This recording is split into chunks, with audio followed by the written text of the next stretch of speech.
नाशिकमध्ये मागील 3 दिवसांपासून भाजपकडून युतीबाबत कोणतीही चर्चा सुरू नसल्याचा दावा शिंदे सेनेचे उपनेते अजय बोरस्ते यांनी केला। आम्ही भाजपच्या निरोपाची वाट पाहत असल्याचं त्यांनी सांगितलंय। मात्र आणखी वाट न पाहता शिंदे सेनेनं नाशिकमधील सर्व 122 वॉर्डात प्रचाराला सुरुवात केली आहे। भाजपकडून ठोस प्रतिसाद न मिळाल्यास स्वबळावर निवडणूक लढवण्याची तयारी असल्याचा इशाराही अजय बोरस्ते यांनी दिलाय।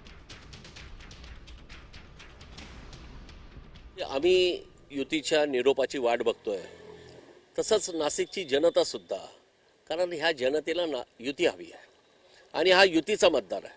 त्यामुळे ही सुद्धा ह्या युतीबाबत नक्की काय होतंय याची आतुरता सगळ्यांना लागली आहे। परंतु खेदपूर्वक सांगावं असं वाटतंय की गेल्या 3 दिवसांपासून अशी कुठलीही चर्चा भारतीय जनता पार्टीच्या वतीनं झालेली नाही किंवा तसा अधिकृत निरोप सुद्धा आम्हाला आलेला नाही।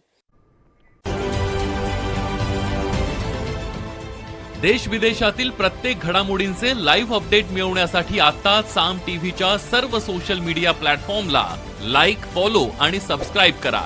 तसंच सर्व नोटिफिकेशनसाठी बेल आयकॉन प्रेस करायला विसरू नका।